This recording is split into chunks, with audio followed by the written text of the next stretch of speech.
pelo advogado do réu. E essas imagens, na verdade, elas escancaram um conceito que pauta a sociedade há muito tempo, de que as mulheres são responsabilizadas pela violência que elas sofrem. Para debater esse tema, o programa de hoje convidou a secretária de Mulheres do PT, Anne Moura, a jornalista da Rede Brasil Atual, Cláudia Mota, e a advogada Tainá Iared, assessora da Conectas e membro da Coalizão Negra por Direitos. Bom dia, gente. Vamos então falar sobre esse quadro, né, que é tão estarrecedor no Brasil. No ano passado, no Anuário de Violência, houve um número recorde de estupros divulgados, com dados de 2018, e a gente sabe também que boa parte da violência sofrida pelas mulheres é dentro da própria casa, parte do companheiro, do marido, às vezes de um tio, às vezes de uma pessoa da própria família. Então eu gostaria de abrir agora uma rodada para que vocês comentassem essa audiência que foi divulgada, que vimos as cenas, em que uma pessoa que denunciou estupro, ela foi humilhada pelo advogado, começando pela Anne. Olá, companheiras, Rose, Cláudia, Tainá. É muito legal aqui estar de volta na TV PT, no meio da campanha, reta final de campanha, e para falar de um assunto que está na ordem do dia. Assim. A gente tem visto nessas eleições a presença, inclusive, das mulheres, e a gente não pode passar batido com isso que aconteceu, principalmente porque nos traz uma realidade que é muito cruel, que é você sempre ter que explicar a palavra da vítima, a culpa é da vítima. Os índices de feminicídio, de violência têm aumentado assustadoramente, e ainda assim, toda vez que a gente denuncia, toda vez que acontece algum caso, ainda fica para as mulheres você ter que justificar, ter que colocar em dúvida a questão da palavra dessa mulher. E eu não tenho como não associar isso à cultura do patriarcado, machismo que a gente vive na sociedade, e também essa banalização da violência contra as mulheres. Ficou meio que naturalizada, a violência no cotidiano vai todos os dias nos jornais, todos os dias acontece alguma coisa e vai naturalizando. E pior ainda, quando a vítima tem coragem de denunciar, ela é questionada. É claro que o caso da Mariana, ele é que tomou uma repercussão muito grande, mas a gente sabe de milhares de outros casos, de pessoas próximas de conviver, que sabe que isso acontece cotidianamente. E para mim, não tem como não associar essa cultura do patriarcado, a cultura machista na sociedade que tenta impor o lugar da mulher, e que toda vez que tem a denúncia relacionada à questão da roupa dela, ou se ela mereceu ou não, coloca sempre em dúvida o comportamento das mulheres. Isso é uma coisa que a gente tem tentado romper ao longo dos anos, e eu não poderia deixar de falar aqui sobre isso, principalmente porque a gente está muito próximo das eleições. Então, para as mulheres que são candidatas, para todas elas que vivem também a violência política do dia a dia, e que também é colocada a mulher que vai gritar, que é doida, é tratada de outros termos. A gente vivenciou isso na eleição da Dilma, no golpe machista e misógino, na forma que tratavam ela. Então, isso vai sendo um cotidiano. E aí ela era dura, ela era a pessoa mais firme, e não tratavam na questão da competência, e sim sempre tentando desqualificar. Acho que essa é uma coisa que tenta o tempo todo determinar qual é o lugar da mulher e se ela merece ou não sofrer aquilo. E essa é uma coisa que a gente precisa combater e desconstruir sempre. Teu microfone, Rose. Teu microfone. Obrigada, Anne. Eu passo então a palavra para a Cláudia, que vai comentar o que aconteceu a semana passada. Por favor, Cláudia. Bom dia, companheiras, bom dia a todos. Primeiro, agradeço o convite da TVPT, agradeço em nome da Rede Brasil Atual. Eu acho que a Anne falou coisas muito importantes. O fato de a gente estar na semana da eleição é uma coisa para a gente ter bastante atenção, porque nós vamos escolher os candidatos a vereador, a prefeito, e eu acho que há pouco mais de 2 anos o Brasil fez uma escolha trágica, porque eu acho que há algum tempo a gente vinha avançando, ainda que a passos de tartaruga, mas avançava um pouco na questão da mulher, na questão do direito da mulher, o reconhecimento da Lei Maria da Penha, por mais problemas que tenha, a Tainá com certeza vai falar muito melhor sobre isso, a falta de estrutura, né, para atender as mulheres que são atingidas por violência, mas a gente vinha caminhando devagar, mas avançando. Quando a sociedade elege uma pessoa como Jair Bolsonaro, eu acho que a gente faz uma escolha de retrocesso, além de político, econômico, um retrocesso social imenso, que trouxe muitos efeitos para a sociedade brasileira como um todo, né? Por exemplo, eu costumo chamar isso de efeito Bolsonaro para várias situações, né? Na questão do clima, por exemplo, tudo que está acontecendo na Amazônia, no Pantanal, ok, os incêndios acontecem, mas a forma como isso foi tratado e encarado num governo como esse está causando uma destruição que a gente vai levar décadas para consertar, né? Nem consertar não vai, porque as vidas e a biodiversidade perdida a gente não tem de volta. E o mesmo está acontecendo em relação aos direitos da mulher. A gente poderia ficar falando só sobre as perdas de direitos nesse governo, mas como o assunto é a mulher, eu acho que a gente tem que lembrar que ele foi o cara que homenageou um torturador cruel no impeachment da presidenta Dilma e disse para Maria do Rosário que só não a estuprava porque ela não merecia. Enfim, é uma cultura, é um presidente com uma cultura machista, tem várias outras coisas horrorosas na conduta dele, mas como a gente está falando desse assunto, é marcadamente clara a situação que a gente vive com a ascendência do governo Bolsonaro, né? As mulheres perderam muito, eu acho que dá para sentir isso na rua, sabe? Assim, nós que somos mulheres, a gente percebe como as coisas já mudaram em relação a várias coisas. Eu, por exemplo, ando de bicicleta e desde da campanha eu já tinha medo de andar de bicicleta porque havia mais violência e há mais violência contra a mulher, enfim. A gente vive numa sociedade machista que foi agravada por ter um exemplo, entre aspas, né, um mau exemplo de um presidente com essa postura. Eu acho que no jornalismo a gente também tem muitos problemas, né, no jornalismo brasileiro, essa coisa da concentração das redes, das mídias, enfim, nas mãos de poucas pessoas. A gente tem um jornalismo que tem muita penetração na sociedade, que é muito violento, que é muito machista, que é muito homofóbico, mas a gente também tem coberturas mais sérias. Eu acho que nesse caso, por exemplo, da Mariana, demorou muito para as pessoas adotarem, entenderem a importância do que estava acontecendo. Eu acho que o Intercept pode até ter escolhido usar um termo, né, o tal do estupro culposo, que foi questionado, enfim, mas que foi importante porque chamou a atenção para uma situação que está dada ali no processo todo, né? Eu estava relendo hoje, é muito bizarro aquele processo, né?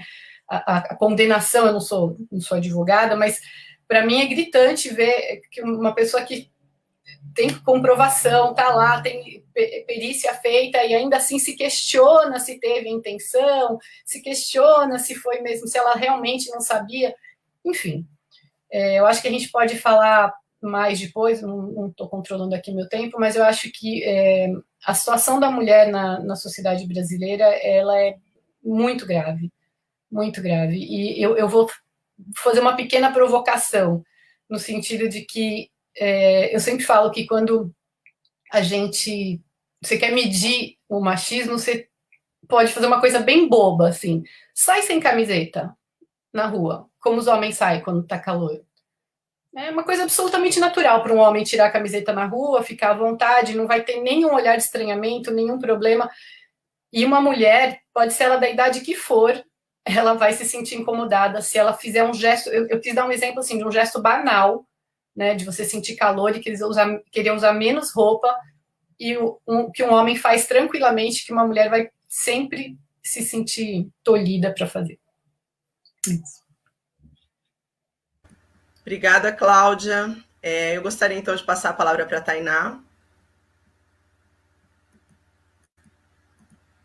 Bom dia. Primeiro, eu quero agradecer a possibilidade de compartilhamento, de aprendizado e troca. Em segundo, eu quero dizer que a gente precisa reconhecer que a localização de debate relacionada a questões que vêm do Poder Judiciário precisa ser feita a partir da realidade social em que nós estamos. Porque senão a gente acaba perdendo a chance de compreender se o direito está realmente resguardando bens jurídicos caros para a população brasileira. Diante disso, eu acredito que é importante a gente observar também que o fato do judiciário brasileiro ser construído e gerido por identidades específicas faz com que a gente tenha o decréscimo da chance de todo mundo incidir nesse espaço. Isso significa dizer que, apesar de todo mundo poder fazer um crime ou sofrer um crime, ser vítima de um, a gente está sempre sendo julgada pelo mesmo corpo, pelo mesmo espectro e por um lugar determinado de poder, de pessoas que não são racializadas, mas que têm uma raça, uma classe, um gênero determinado e decidem por todos nós, sem conhecer o contexto de existências outras nas sociedades. E isso é uma questão, mas isso é uma questão de gestão de política pública. E a gente precisa aprender a deslocar do judiciário e a redirecionar esses questionamentos para o lugar que ele deve estar, que é o lugar da construção de política pública que permita a equidade, que permita a possibilidade de participação e que permita que uma mulher que resolve corajosamente num país como o nosso, que é o 5º em violência contra a mulher, denunciar um crime contra a dignidade sexual, tenha dentro da sala de audiência mais do que somente ela como mulher. É disso que a gente fala. É também da possibilidade da gente compreender até onde vai a humanidade, o direito civil e as garantias fundamentais de mulheres, de pessoas negras, de mulheres negras, da população LGBT, principalmente da população T, no sentido de reconhecer que essas pessoas não têm acesso a direitos, tanto quanto existe o acesso a direitos para outras humanidades. E poder pensar criticamente, socialmente, fazendo uma análise empírica de como é que são mobilizadas as moralidades e as relações para que a gente tenha resultados sempre vazios do que a gente compreende como justiça em espaços como esses do judiciário.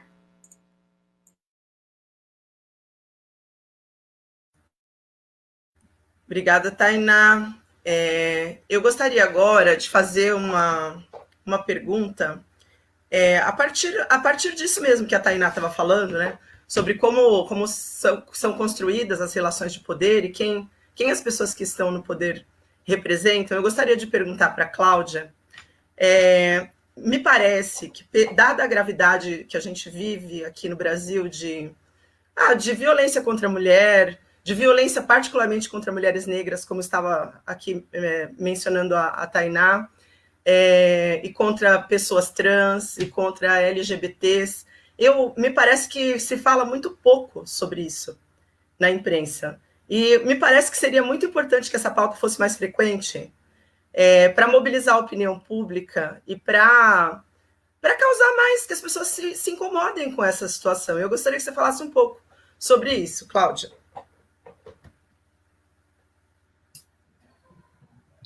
Olha, Rose, a gente já até conversou um pouco isso, né?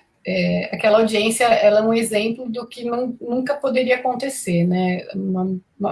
Como a Tainá bem disse, só tinha ela ali de mulher sendo tratada daquela maneira.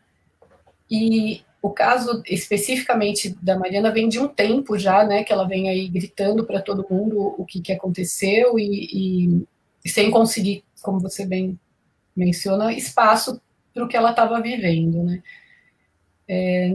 Quando ocorreu a divulgação dos vídeos da audiência, eu conversei com algumas pessoas para fazer uma matéria, a Tânia Oliveira da BJD, por exemplo, e e alguns outros advogados, enfim, e o que se comentava é que isso, infelizmente, é regra, não é exceção, né?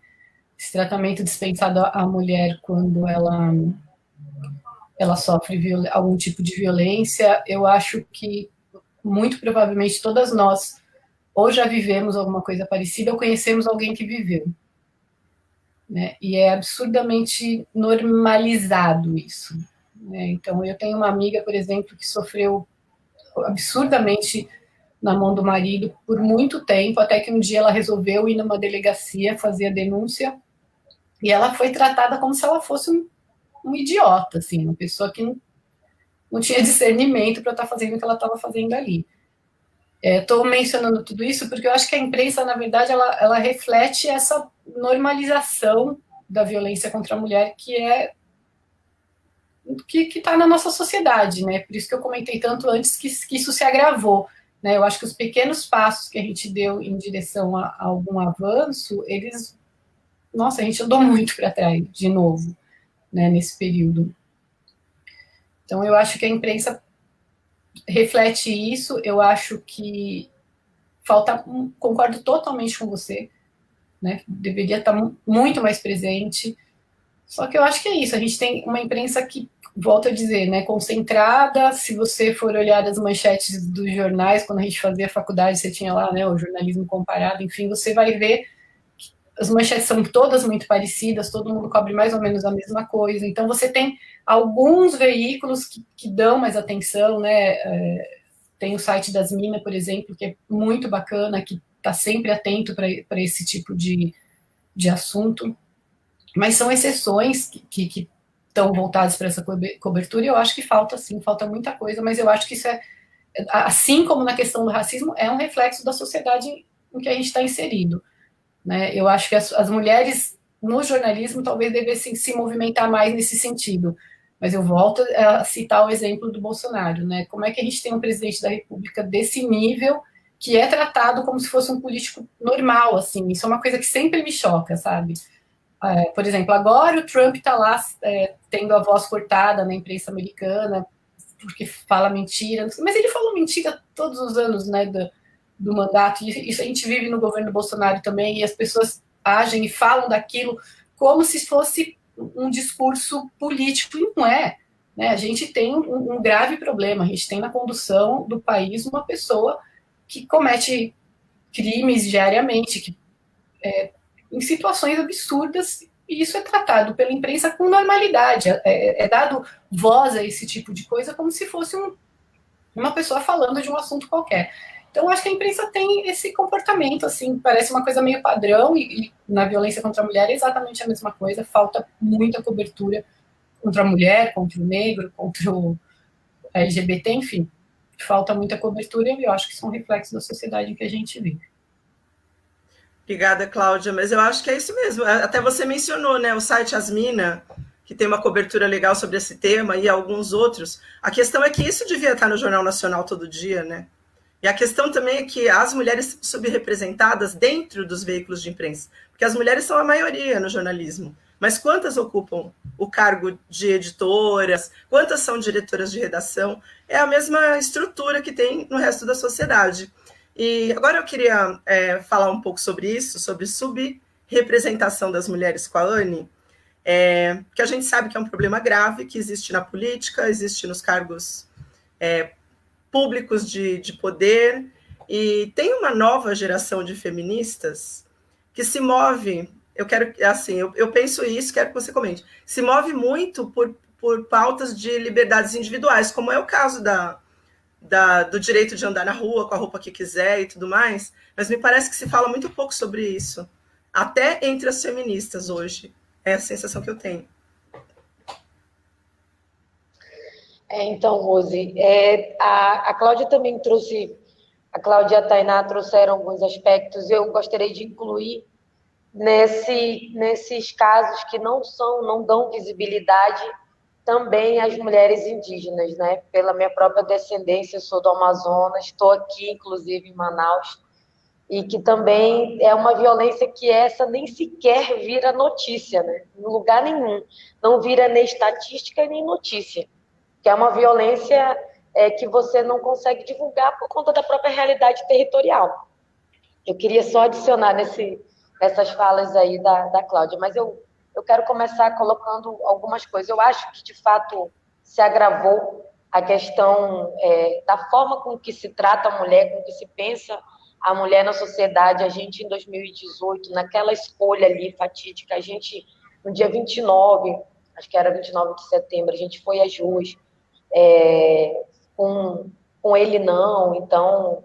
De lá para cá, nós sabíamos ali que depois dos episódios em que ele fez a saudação àquele ditador, que não tinha ali, não, no momento do golpe machista e misógino com a presidenta Dilma, e depois também em outros episódios com a Maria do Rosário, nós sabíamos que uma pessoa que nem essa, deste caráter, não seria bom para o nosso país. E de lá para cá, vem essa destruição das políticas públicas, essas poucas, e é exatamente isso, os poucos avanços que nós tivemos, a lei do feminicídio, a lei Maria da Penha, nós fizemos 4 conferências nacionais de políticas públicas para as mulheres, 3 planos nacionais, e você vê tudo sendo destruído. Se aquilo que poderia dar o mínimo de condição para as mulheres sobreviverem, inclusive, você vai vendo sendo destruído. E claro que isso tem a ver diretamente com a subrepresentação. Num governo como esse, que tem como inimigo central as mulheres também, a gente sabia que não teria condições. É por isso que essas eleições elas são muito importantes,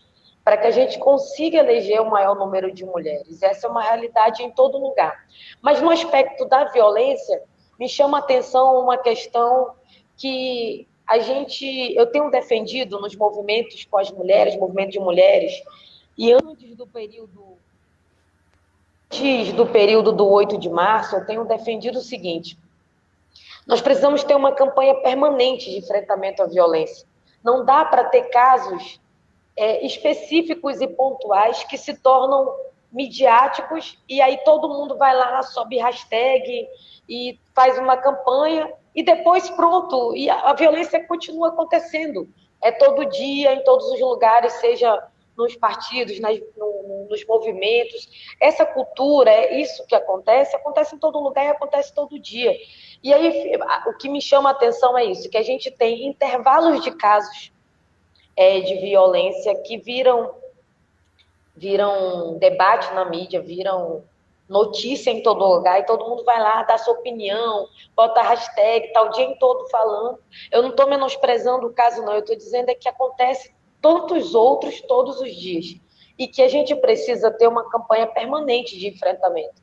Essa é uma pauta para mim, a minha pauta das mulheres do PT, em relação aos movimentos, ela é essa, que a gente precisa ter um enfrentamento à violência cotidianamente, com agendas, com organizações, para denunciar, para fazer comparações com retrocessos. A gente foi destruído toda a política, a Casa da Mulher Brasileira, tudo aquilo que foi pensado como política pública, que poderia dar uma base ali de sustentação, foi totalmente destruído. E aí a gente passa para a representação política, porque todos os espaços tem essa subrepresentação, e a nossa luta, apesar de ter 30% obrigatório de mulheres, ainda assim os partidos utilizam para colocar mulheres para laranjas, e está aí o caso.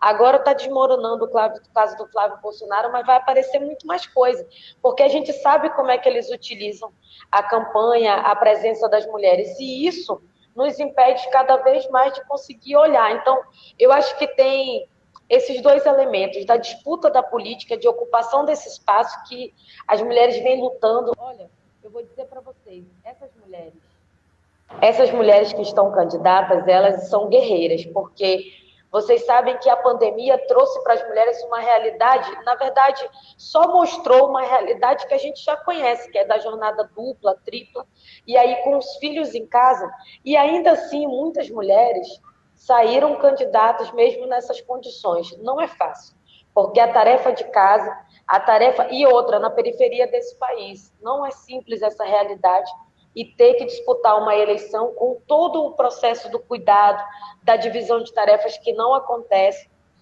da divisão do próprio cuidado. Então, a realidade foi muito cruel. Eu recebi a ligação, e ainda recebo a ligação das mulheres que estão candidatas assim, lutando mesmo para continuar. Não é simples, porque tem um nível que aonde que se atinge mais as pessoas, as mulheres da periferia, as mulheres negras, que foram também as que morreram na pandemia, porque essas mulheres não deixaram de trabalhar, elas continuaram trabalhando. Eu preciso falar disso aqui porque isso também é uma violência social, que acontece todos os dias, essas mulheres morrem. Não é uma coisa pontual, não é só a violência que a gente conhece quando aparece lá na manchete, mas é a violência do cotidiano das mulheres, que as mulheres passam. Então, eu acredito que essas eleições são uma oportunidade, eu estou repetindo isso, que a TVPT ela aparece para o país inteiro, muita gente acompanha, assiste. Essa é uma oportunidade para a gente mudar a realidade, escolher mulheres e votar em mulheres, mas não é qualquer mulher. É preciso que votem em mulheres que defendam o projeto das mulheres, a luta das mulheres e que consigam, inclusive, ter uma representação política boa nesse sentido de uma trajetória mesmo da presença das mulheres. Então, é muito importante que essas eleições a gente escolha muito bem as nossas representações para que a gente consiga mudar essa realidade também na política. Obrigada, Anne. Agora, eu queria falar com a Tainá, ela fez uma colocação na primeira fala dela, que esse questionamento todo que a gente está debatendo aqui, ele não é específico do judiciário, que ele tem que ser feito para a sociedade no geral. Mas eu gostaria que você me dissesse, Tainá, se na sua avaliação, tem mecanismos legais para as mulheres se protegerem ou precisa mudar a lei? É possível, dentro do judiciário, especificamente, fazer movimentos para que as mulheres consigam se defender melhor nesses casos de violência? E eu gostaria que você falasse um pouco também sobre a sua atuação no movimento feminista, que eu sei que você tem. Por favor. Eu acredito que a gente tem uma das melhores legislações de proteção à mulher no mundo. A questão é a aplicação dela. Mais do que isso, a gente precisa ter verba orçamentária, o uso da dotação orçamentária precisa ser redirecionado para essas políticas. Para além disso, no que se refere ao Poder Judiciário, já que a gente está falando de um caso específico, é importante considerar que esse poder precisa conseguir compreender da importância de separar a dotação e de criar organismos, mecanismos a partir de consultorias focadas e profissionalizadas para construir uma contranarrativa e uma nova forma de inclusão de servidores públicos dentro desse poder, para que a gente possa efetivamente ter uma chance de todo mundo ou da maioria das pessoas serem julgadas com o mínimo de equidade, já que falta diversidade nesse lugar e que uma coisa não é igual à outra. Uma outra questão que eu acho importante a gente abordar é que nós já temos mecanismos para que as mulheres possam efetivamente se proteger para além da Lei Maria da Penha. O Código Penal melhorou e é muito específico no que se refere a crimes contra a dignidade sexual, e a Lei Maria da Penha é muito específica no que se refere a direitos, garantias e tutelas de precaução em relação à vida e à integridade física, moral ou econômica de mulheres em situação de violência. Mas a questão que a gente enfrenta aqui é a possibilidade de os poderes reconhecerem que essas pessoas não têm seus direitos aplicados na totalidade. Porque se assim fosse, a gente não chegaria nos números de feminicídio que existem no Brasil, já que o delegado pode, de ofício, expedir algumas medidas que protegeriam mulheres, afastamento do lar, retirada de bens, de ofício se pode extinguir ou revogar os regimes de visita em relação a filhas que têm pais com problemas de violência. A gente tem a possibilidade da prisão preventiva, se fosse um caso apenas de polícia, de pessoas que cometem esses crimes contra a dignidade sexual. Os crimes contra crianças não prescrevem, mas a gente ainda está arraigado na cultura da misoginia, na cultura machista, e que produz um vilipêndio da vida das mulheres e de pessoas negras. Isso significa dizer que a gente tem leis muito boas, mas elas só são aplicadas para gente que tem a totalidade da sua cidadania reconhecida pelo Poder Judiciário. Ou seja, para pessoas que não sofrem subalternidades no nível de interseccionalidade, ou para pessoas que não fazem parte de grupos vulnerabilizados. E esse é um debate que não é feito dentro do judiciário. Enquanto a gente debater questões que têm a ver com a cultura de subalternidade do Brasil, no lugar da aplicação de lei ou da punição, a gente perde, enquanto sociedade, a possibilidade de fazer um debate profundo sobre a falta de aplicação de lei para todos. Essa é a questão central da estrutura racista, machista e classista que nós temos atualmente aqui no Brasil. Obrigada, Tainá. Eu queria agora falar um pouco com a Anne, como já foi mencionado aqui várias vezes, com esse governo Bolsonaro, que é misógino, abertamente racista, tivemos um retrocesso muito grande. Parece que tudo que tinha de podre na sociedade aflorou, né? As mulheres passaram a ser atacadas na rua, quando participam, às vezes, de uma manifestação, ou simplesmente por estarem andando mesmo. Só que eu acho que as pessoas, no seu cotidiano, elas têm ações, pequenas ações, que podem contribuir para mudar essas coisas. O que você pensa disso, Anne? Olha, na rodada anterior, eu acabei nem comentando sobre essas novas feministas, assim. Eu não me considero tão nova assim, mas sou de uma geração que, claro, só pude conhecer e vivenciar isso porque muitas outras vieram antes de mim. E tive a oportunidade de conhecer. Eu vivenciei um momento muito forte da minha militância, da minha trajetória. Eu era da Executiva Nacional do PT quando teve o golpe com a presidenta Dilma. Eu vivenciei toda a eleição e depois o golpe, assim. Então, aquilo me marcou muito. E ali eu vi uma coisa que eu chamei de encontro de gerações. Estava rolando a 4ª Conferência de Políticas Públicas para as Mulheres, ali com a ministra Eleonora, que, junto com a presidenta Dilma, também lutaram na ditadura. E esse simbolismo da presença dessas mulheres que lutaram, que foram torturadas, que vivenciaram momentos assim muito difíceis em suas vidas, a gente estava ali diante de um processo que marcou as nossas vidas. E eu chamo isso de encontro de gerações, que também tem a Primavera Feminista, tem uma série de outros, mas eu acho que essa para nós esse momento para nós que tem a presença do Bolsonaro e a mobilização do Ele Não, desde ali da mobilização do golpe na presidenta Dilma, onde eu vi uma geração de mulheres que, historicamente, sempre lutaram, de movimentos feministas, com uma nova geração que entendia o que estava acontecendo e que estava doendo tanto quanto perder ali uma presidenta, a primeira mulher.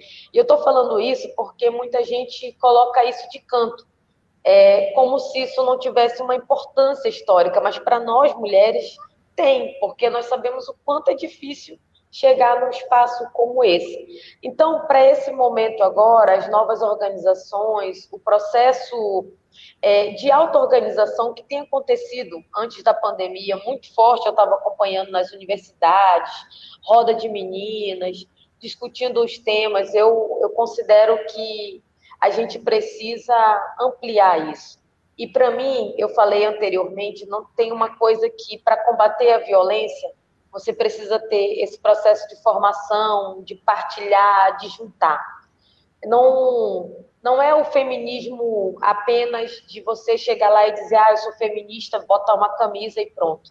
Mas da prática cotidiana de como que você constrói isso, seja na universidade, na escola, sejam com as tuas amigas, com os teus familiares, isso para mim é muito importante.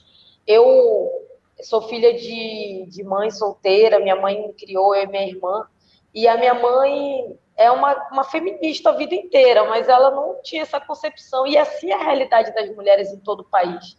As mulheres dão duro pra caramba, são a maioria chefe de famílias, a maioria... Elas não são só a maioria do eleitorado, como as pessoas gostam de falar aqui na eleição, não. Elas são a maioria que sustenta boa parte desse país, inclusive, porque cuidam dos seus filhos sozinhas, têm que fazer as principais escolhas se vai botar comida na mesa ou não, cuidam da sua casa, cuidam do dia a dia, e muitas dessas mulheres estão no trabalho informal. Então, essas mulheres também são feministas. Eu acho que a nossa grande sacada é conseguir, primeiro, compreender que esse processo de auto-organização, ele cabe para muitas mulheres que podem fazer isso, se deslocar, mas para outras que vivenciam o dia a dia da sua vida, que não tem como ir para o ato, para a manifestação, para a reunião, elas também são feministas, a gente precisa também alcançar essas mulheres. E as redes sociais e a pandemia mostrou para a gente que esse mecanismo aqui, a gente chega em muito lugar. E acho que a gente vai precisar utilizar bastante. Então, quanto mais feministas estiverem falando nesses espaços aqui, a TVPT, a gente estava com um programa, a TVPT Elas por Elas, toda quinta-feira, às 14 horas, a gente teve que suspender, porque a eleição vai ficando muito intensa. Eu tive que sair de São Paulo e vir para Manaus, que é meu estado, onde eu milito, onde eu tenho a base aqui que construo e onde eu voto. E a gente teve que dar uma parada, mas acho que esses espaços a gente precisa ocupar, porque às vezes as mulheres não têm como ir para um ato, para uma reunião, e não é que elas não sejam feministas, é porque a vida é muito dura com essas mulheres. E na eleição a gente encontra muito dessas mulheres, muito, que estão ali no dia a dia e estão acompanhando. Então, eu acho que esse encontro das gerações e a presença dessas mulheres, acho que esse é o novo elemento. E tem uma coisa que é muito importante, sabe, Rose? Em vários dados que a gente acompanhou, que a gente teve esses últimos tempos, as mulheres continuam sendo a maior oposição ao Bolsonaro. Isso, para mim, é aqui, no coração, e para todas as mulheres que estão nos acompanhando aqui na TVPT, nós somos a força e vamos, em 2022, vamos primeiro fazer uma mudança radical nessas eleições, agora em 2020, eleger o maior número de mulheres que a gente puder. Mas em 2022, esse Bolsonaro vai cair. Estamos contando que os bons ventos que vêm de fora cheguem para cá também, porque essa presença das mulheres como oposição, em todas as pesquisas que são feitas, a oposição maior ao Bolsonaro continua sendo as mulheres, e eu não tenho dúvida que isso só vai crescer. Obrigada, Anne, que os bons ventos venham, e justamente, tem uma pesquisa até da Fundação Perseu Abramo, que a gente divulgou recentemente, que a resistência ao Bolsonaro é jovem e feminina. É a juventude que está contra ele, né? Com garra, felizmente, temos fé. E, bom, eu queria fazer agora uma pergunta para a Tainá novamente, que eu li numa matéria da Rede Brasil Atual, inclusive, que tem uma associação de juristas que está defendendo que essa audiência seja anulada. É possível anular uma audiência, Tainá? E será que é possível isso é facilitado, pode ser facilitado se houver uma ampla mobilização, por exemplo, que me parece o caso, né? Um caso tão escandaloso. O que você pensa sobre isso? Processualmente, toda prova obtida mediante coação é passível de anulação, ela é nula de pleno direito, ela não constrói um lastro probatório. A audiência, ela é um meio de prova, principalmente aquela audiência que era uma audiência de instrução, na qual as partes tinham que testemunhar. E o testemunho das partes ali é nulo, por conta de toda a humilhação que a Mari Ferrer passa. Não é só pela humilhação, é porque ela foi coagida, psicologicamente abusada e visivelmente desestabilizada. Isso tudo são meios de prova para demonstrar que ela não estava atuando de acordo com o seu livre convencimento, expondo as coisas ou o ocorrido, né, digamos assim, de maneira a explanar o que ela acreditava que era a verdade, a verossimilhança da alegação. Então, é passível de nulidade. Quem anula é o juiz que inclusive estava lá. Eu acredito que o Ministério Público, que também estava lá e deveria ter feito alguma coisa em relação às humilhações que ela passou, eles também poderiam requerer eles poderiam requerer que a audiência fosse anulada, fosse revogada, por conta daquele estado de ânimos absurdo que estava ali, naquele momento. Acredito que politicamente é importante sim se mobilizar, porque é preciso que as mulheres possam demarcar território, no sentido de expor que entendem muito bem de procedimento. Porque apesar da gente ter muitas professoras, muitas advogadas criminalistas e muitas processualistas penais, nós somos, como sempre, reiteradamente invisibilizadas por uma massa de homens que estão ali para cumprir aquele estereótipo do que significa ser advogado, do que é ser promotor, do que é ser juiz. E isso esvazia a gente de poder provar que as mulheres conseguem fazer um debate crítico a partir de situações como essa. Mas aquele processo ele é evidentemente por conta da forma com que as provas são mobilizadas e da forma como o juiz, que é o julgador naquele momento, se coloca a observar as narrativas das partes e a incidir dentro da forma de observar e de confrontar provas para absolver ou não o réu naquela ação. Obrigada, Tainá. Estamos chegando ao final do nosso programa. Eu vou convidar a todos aqui que estão nos acompanhando para se inscrever no nosso canal do YouTube, clicar no sininho para receber notificações. E eu vou abrir, então, agora para uma rodada de considerações finais, começando pela Cláudia. Rose, obrigada pelo convite. Foi um prazer participar aqui com vocês. Adorei ouvir a Anne, a Tainá, você. Eu queria, se eu tiver tempo, você pode me interromper quando você quiser. Primeiro, valorizar isso que você falou, né? Eu acho que as novas gerações vêm aí com uma força incrível. Eu presencio isso por meio de filhas de amigas, ou de meu filho casado com uma mulher maravilhosa, enfim. São mulheres muito fortes, muito conscientes do seu papel na sociedade, como profissionais, enfim. Inclusive como mães, como filhas, como amigas.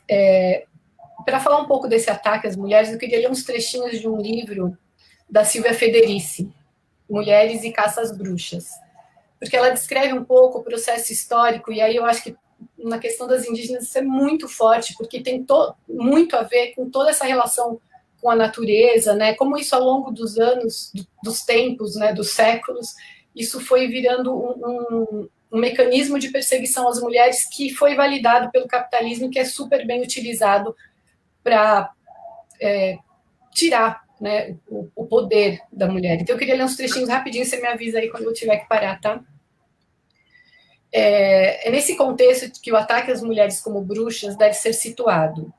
Devido à sua relação singular com o processo de reprodução, as mulheres, em muitas sociedades pré-capitalistas, foram reconhecidas por uma compreensão particular dos segredos da natureza, que as capacitava, supostamente, a proporcionar vida e morte, e a descobrir as propriedades ocultas das coisas. Praticar magia, na condição de curandeiras, médicas tradicionais, herboristas, parteiras, também foi para muitas mulheres uma fonte de emprego, indubitavelmente uma fonte de poder, embora as expusesse à vingança quando os remédios falhavam. Então você tira da mulher essa capacidade, né, tira o poder, né, que elas tinham. E aí, em relação à sexualidade, fora desses parâmetros, fora do casamento, da procriação, do controle masculino institucional, também para capitalistas, a sexualidade feminina foi historicamente representada como um perigo social, ameaçando a disciplina do trabalho, poder sobre as outras pessoas e obstáculo à manutenção das hierarquias sociais e as relações de classe. Então, essa eu acho uma outra parte muito interessante. Não é surpresa que a acusação de perversão sexual fosse central nos julgamentos organizados por autoridades leigas, bem como naqueles iniciados e dirigidos pela Inquisição. E tem um outro trecho que eu acho fantástico, que vem principalmente disso que a Anne estava falando, que é o que a gente está fazendo aqui, que eu acho que as novas gerações conduzem de forma maravilhosa, que é essa relação, a força da relação entre as mulheres. Ela narra a história da palavra gospe.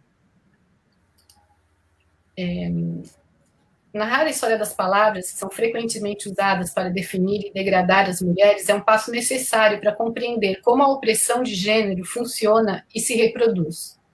A história do termo gossip, que atualmente é utilizado para falar em fofoca, é emblemática nesse contexto.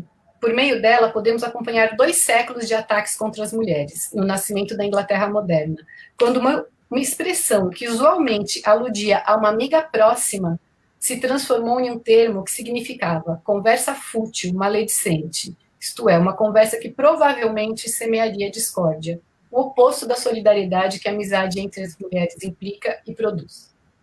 Então é isso, eu acho que quanto mais a gente se unir e falar e tiver voz, e eu acho que as novas gerações estão fazendo de forma maravilhosa, ensinando a gente todo dia, eu aprendo muito com essas meninas todas, eu acho que é o caminho que a gente tem para mudar essa sociedade machista em que a gente vive. Muito obrigada, Cláudia, por ter aceitado o nosso convite. A Tainá precisou sair da nossa live, porque ela tinha uma reunião que ela não poderia faltar, mas ela também agradeceu a todos e todas que estão nos acompanhando. E eu agradeço a Tainá, a participação dela foi muito importante para a gente entender um pouco melhor os meandros, né, da legislação que permitem às mulheres se proteger dessa violência. E agora, então, eu vou passar a palavra para a Anne, que vai fazer as considerações finais dela. Por favor, Anne. Rose, eu te agradeço, Rose, Cláudia, muito legal aqui partilhar esse momento aqui em mais uma TVPT e a própria Tainá que justificou a saída dela, muito interessante, mas muito legal aqui esse momento, e é como eu falei quando comecei essa live aqui com vocês, tratar desse tema neste momento da conjuntura, vésperas de uma eleição, é muito importante, porque até para que as mulheres saibam que elas não estão só. Esse ano o nosso tema das mulheres do PT foi Silenciadas Nunca Mais. E eu gostei tanto disso que a gente mandou fazer umas plaquinhas que as mulheres utilizaram nas mobilizações do 8 de março. Silenciadas Nunca Mais, que eu acho que é isso que é o que a gente deseja todo dia, que ninguém nos silencie, que ninguém nos cale, que a gente consiga somar forças, como as forças das águas aqui do Rio Negro, aqui do nosso Amazonas, para poder enfrentar toda essa violência e saudar aqui a todo mundo, todos os companheiros e companheiras que estão nos acompanhando aqui pela TVPT também, que é um espaço muito importante do PT agora para a gente falar com o maior número de pessoas, e ainda mais de um tema que nem esse. Acho que está na ordem do dia. Nós não podemos deixar isso no esquecimento, seja com esse caso da Mariana, que eu presto a minha solidariedade a ela, e a todas as mulheres que sofrem qualquer tipo de violência. A nossa luta, ela continua, silenciadas nunca mais. Um abraço a todas vocês. Obrigada, Anne, por ter aceitado o nosso convite. Obrigada, Cláudia. Obrigada a todos e todas que nos acompanharam aqui na TVPT. E o nosso programa fica por aqui.